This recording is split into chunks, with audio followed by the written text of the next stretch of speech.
Hi guys, my name is Jason Boudreau. My course was Introduction to Hermeneutics, How to Interpret the Bible. Today, on this course, I'm going to teach the 7 principles of biblical interpretation. The word interpret can be used to mean to understand, to translate, or to explain. These functions of the interpretive process are also appropriate for preaching. First, we seek to understand what the text is saying. Then, we translate the information into the intended theological message. Finally, we explain that message to the congregation. To guide this process, the preacher can follow basic principles that help the interpreter discern the intended meaning of the text writer rather than imposing his own ideas on the text. Here are 7 principles I would recommend.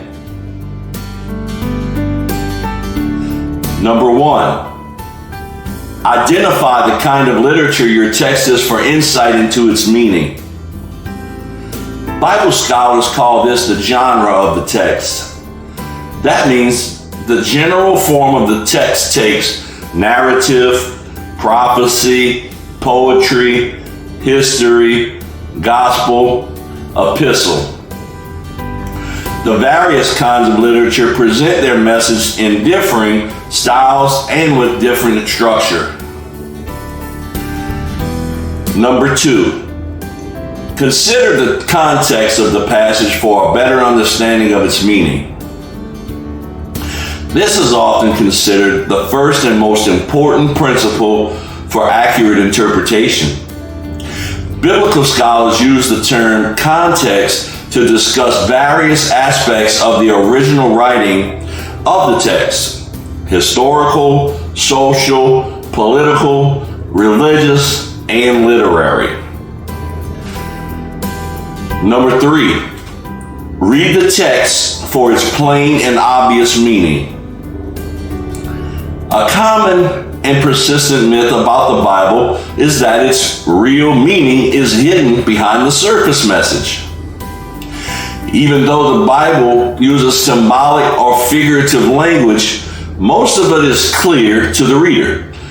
Even when you do not know about the people, places, and events in question, you can grasp the point of the text. Number 4, try to discern the writer's intentions when he wrote the text. This principle of intentionality is official and is critical for the expository preacher. You study the text not to find a sermon in it, but to discover the writer's intended message. Unless you can learn the intended meaning of the text, the writer, you will not be able to preach the message in the text of your sermon. Number 5, look carefully at the language of the text for what it reveals about its meaning. You know, words carry thoughts. The words of the text are all we have of the writer's thoughts. If he hadn't written it down, we wouldn't know what he was thinking.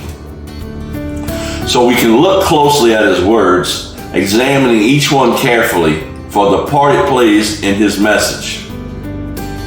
Also look at how the words and phrases connect with one another and how the sentences are constructed. Number 6, notice the various theological themes in the text. Though a text has one intended meaning, it can have a number of significant theological themes. It can also have a number of different applications. Identifying these themes and understanding how they relate to one another in your text is a most helpful key to grasping its meaning. Number 7, always take a God-centered perspective for interpreting your text. This means looking at the text in terms of what it reveals about God and his dealings with his creation, particularly man. This is theological interpretation. It arises from the assumption that the Bible is really God's means of making himself known to us. What it says about him will always be central to every text.